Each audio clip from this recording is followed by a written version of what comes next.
Alfa Kids, channel pembelajaran untuk anak.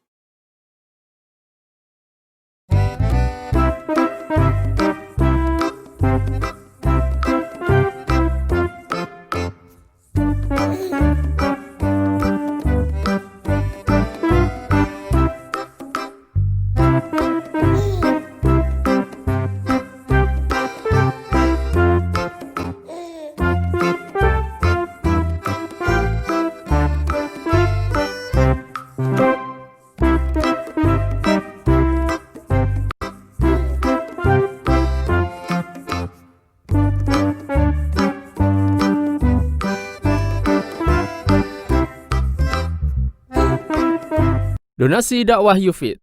Yuk berikan amal jariah terbaik Anda untuk dakwah dan pendidikan Islam.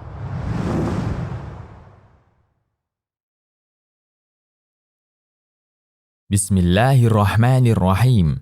Perkenankan kami berbagi tata cara salat duha. Dinyatakan dalam hadis yang sahih bahwa di antara keutamaan salat duha, salat ini menggantikan tugas sedekah seluruh persendian. Salat tersebut juga menjadi sebab Allah memudahkan urusan kita hingga akhir hari. Berikut di antara keutamaan salat duha yang disebutkan dalam hadis sahih. Pertama, salat duha dapat mencukupi sebagai sedekah bagi tiap ruas tulang Bani Adam. Nabi SAW bersabda, pada pagi hari diharuskan bagi seluruh persendian di antara kalian untuk bersedekah. Setiap bacaan tasbih, yaitu subhanallah, bisa sebagai sedekah. Setiap bacaan tahmid, yaitu alhamdulillah, bisa sebagai sedekah. Setiap bacaan tahlil, yaitu la ilaha illallah, bisa sebagai sedekah. Dan setiap bacaan takbir, yaitu Allahu Akbar, juga bisa sebagai sedekah. Begitu pula amar ma'ruf, yaitu mengajak kepada ketaatan, dan nahi munkar, yaitu melarang dari kemungkaran, adalah sedekah. Ini semua bisa dicukupi atau diganti dengan melaksanakan sholat duha sebanyak 2 rakaat. Hadis riwayat Muslim. Kedua, sholat duha merupakan salah satu wasiat Nabi SAW kepada beberapa sahabatnya. Di antaranya Abu Hurairah radhiyallahu anhu. Beliau pernah mengatakan, kekasihku yaitu Nabi Muhammad SAW mewasiatkan kepadaku untuk berpuasa 3 hari dalam tiap bulan, melakukan 2 rakaat sholat duha, dan melakukan sholat witir sebelum tidur. Hadis riwayat Bukhari dan Muslim. Ketiga, sholat duha merupakan sholatnya orang-orang yang rajin bertaubat. Rasulullah SAW bersabda, sholatnya orang-orang yang bertaubat adalah pada saat berdirinya anak unta karena teriknya matahari. Hadis riwayat Muslim. Syekh Muhammad bin Saleh Al-Utsaimin dan Syekh Abdul Aziz bin Baz rahimahumallah dalam penjelasan Riyadhus Shalihin menyebutkan bahwa sholat yang dimaksud adalah sholat duha. Hadis ini juga menjelaskan bahwa waktu yang paling afdol untuk melakukan sholat duha adalah ketika matahari sudah terasa panas. Keempat, mendapat pahala haji dan umrah yang sempurna.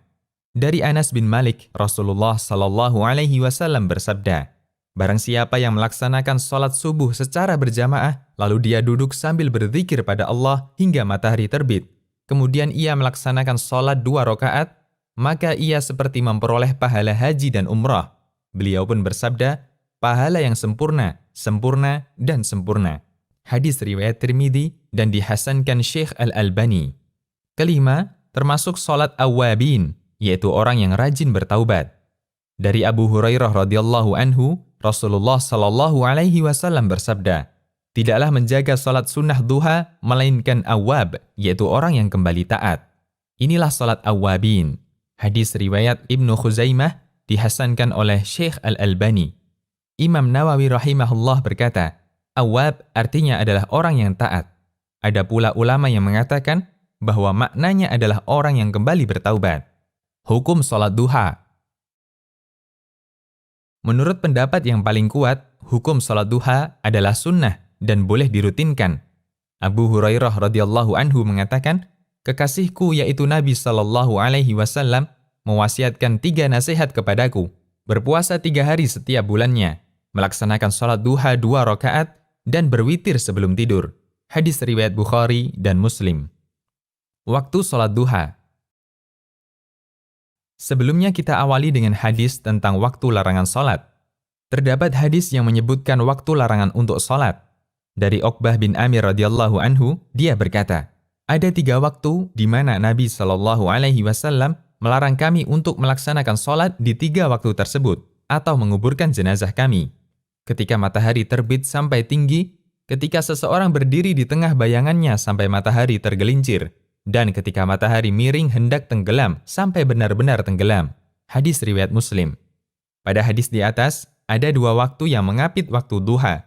1, ketika matahari terbit sampai tinggi. 2, ketika seseorang berdiri di tengah bayangannya sampai matahari tergelincir. Ketika matahari sudah terbit, mulai kapan sholat duha sudah boleh dilaksanakan? Apakah tepat setelah terbit, ataukah ditunggu sampai agak tinggi? Ulama berbeda pendapat mengenai waktu mulainya sholat duha. Sebagian ulama Syafi'iyah berpendapat bahwa waktu mulainya sholat duha adalah tepat setelah terbitnya matahari. Namun dianjurkan untuk menundanya sampai matahari setinggi tombak. Pendapat ini diriwayatkan An-Nawawi dalam kitab Ar-Rawdah. Sebagian ulama Syafi'iyah lainnya berpendapat bahwa sholat duha dimulai ketika matahari sudah setinggi kurang lebih 1 tombak. Pendapat ini ditegaskan oleh Ar-Rafi'i dan Ibnu Rif'ah. Demikian yang menjadi pendapat Imam Abu Syuja dalam matan At-Taqrib ketika beliau menjelaskan waktu-waktu yang terlarang untuk sholat. Hal yang sama juga menjadi pendapat Imam Al-Albani. Beliau ditanya tentang berapakah jarak 1 tombak. Beliau menjawab, 1 tombak adalah 2 meter menurut standar ukuran sekarang.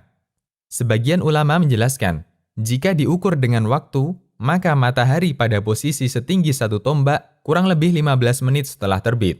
Waktu akhir sholat duha. Batas akhir waktu sholat duha adalah sebelum waktu larangan sholat, yaitu ketika bayangan tepat berada di atas benda, tidak condong ke timur atau ke barat. Untuk menentukan batas akhir waktu duha, Anda bisa perhatikan bayangan benda. Selama bayangan benda masih condong ke barat, meskipun sedikit, berarti waktu duha masih ada. Kemudian ketika bayangan benda lurus dengan bendanya, tidak condong ke barat maupun ke timur, waktu sholat duha telah habis, karena matahari persis berada di atas benda. Ada sebagian yang memberikan acuan, kurang lebih 15 menit sebelum masuk waktu zuhur. Cara mudah menentukan batas waktu sholat duha. Batas awal waktu duha, yaitu waktu terbit matahari, ditambah 15 menit. Batas akhir waktu duha, yaitu waktu zuhur, dikurangi 15 menit. Waktu duha yang paling afdol. Waktu yang paling utama untuk mengerjakan sholat duha adalah ketika matahari sudah mulai panas, yaitu dekat dengan waktu berakhirnya duha. Sebagaimana riwayat dari Al-Qasim Asy-Syaibani, bahwasanya Zaid bin Arqam radhiyallahu anhu melihat beberapa orang melakukan sholat duha. Kemudian Zaid mengatakan, andaikan mereka tahu bahwa sholat setelah waktu ini lebih utama. Sesungguhnya Nabi SAW bersabda, sholat para awwabin adalah ketika anak onta mulai kepanasan. Hadis riwayat Muslim. Awwabin artinya orang yang suka kembali kepada aturan Allah. Sebagian ulama mengatakan, sholat pada waktu ini dikaitkan dengan awwabin karena umumnya pada waktu tersebut, jiwa manusia condong untuk istirahat. Akan tetapi, orang ini menggunakan waktu tersebut untuk melakukan ketaatan dan menyibukkan diri dengan melakukan sholat, meninggalkan keinginan hati menuju ridho penciptanya. Imam An-Nawawi mengatakan, ulama mazhab kami, yaitu Syafi'iyah, mengatakan, waktu ketika matahari mulai panas adalah waktu yang paling utama untuk melaksanakan sholat duha. Meskipun dibolehkan sholat sejak terbit matahari sampai menjelang tergelincirnya matahari. Jumlah rakaat sholat duha. Jumlah rakaat sholat duha minimalnya adalah 2 rakaat, sedangkan maksimalnya adalah tanpa batas. Mu'adzah pernah menanyakan pada Aisyah radhiyallahu anha, berapa jumlah rakaat sholat duha yang dilakukan oleh Rasulullah SAW? Aisyah menjawab, 4 rakaat dan beliau tambahkan sesuka beliau. Hadis riwayat Muslim. Maksud keterangan Aisyah bahwa Nabi SAW umumnya sholat duha 4 rakaat. Beliau kerjakan 2 rakaat salam, 2 rakaat salam. Dan terkadang beliau tambahkan beberapa rakaat sesuai yang beliau kehendaki. Allahu a'lam. Bacaan doa setelah sholat duha. Terdapat doa yang terkenal di sebagian kalangan untuk dibaca setelah sholat duha.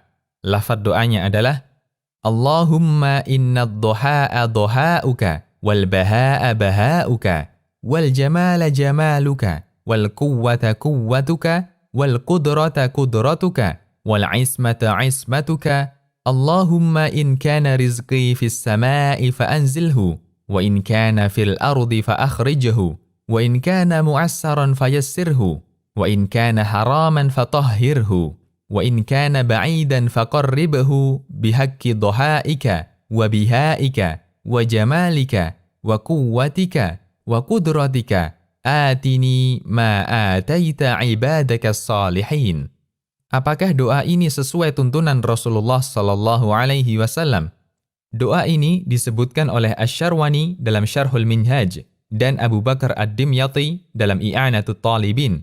Namun kedua penulis ini tidak menunjukkan dalil bacaan ini.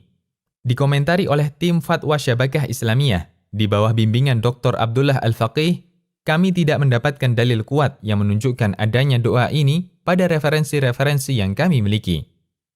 Bolehkah diamalkan? Perlu dipahami dan dijadikan prinsip bagi setiap orang yang beriman bahwa ibadah dalam agama Islam bersifat tauqifiyah, artinya menunggu dalil. Karena hukum asal ibadah adalah haram, kecuali jika ada dalilnya. Apapun bentuk ibadah tersebut dan siapapun yang mengajarkannya, satu harga mati, semua harus berdalil. Jika tidak, maka itu bukan ibadah meskipun kelihatannya adalah ibadah. Tidak ada doa khusus setelah sholat duha. Hanya saja disebutkan dalam riwayat bahwa Nabi Shallallahu Alaihi Wasallam pernah sholat duha, setelah salam beliau mengucapkan, Allahumma ghfirli wa tub alayya innaka antat tawwabur rahim. Yang artinya, Ya Allah, ampunilah aku dan terimalah taubatku. Sesungguhnya Engkau Maha Penerima taubat lagi Maha Penyayang. Sampai beliau membacanya 100 kali. Hadis riwayat Bukhari dan sanadnya disahihkan Al-Albani. Bolehkah sholat duha dilakukan secara berjamaah? Sebagian ulama menyimpulkan, sholat duha boleh dilakukan secara berjamaah dengan beberapa persyaratan berikut. 1. Dilakukan kadang-kadang atau tidak dijadikan kebiasaan. 2. Tidak terikat hari, waktu, atau momen tertentu. Misalnya, dilaksanakan setiap 8 sekali, misal Jumat Pon atau yang lainnya. Ketentuan hari semacam ini tidak dibolehkan. 3. Tidak ada kesepakatan sebelumnya atau tidak ada pengumuman kepada masyarakat. 4. Tidak menjadi amalan yang menjamur dan banyak dilakukan masyarakat. 5. Jumlah orang yang ikut berjamaah sedikit, sehingga tidak boleh melaksanakan sholat duha berjamaah satu kampung, sebagaimana sholat fardu. 6. Tidak dilaksanakan bersama-sama di masjid. Adakah surat khusus yang dibaca setelah Al-Fatihah? Kesimpulannya, tidak ada bacaan surat khusus untuk sholat duha, sehingga boleh membaca surat apapun dalam Al-Quran pada sholat duha. Demikian, Allahu a'lam.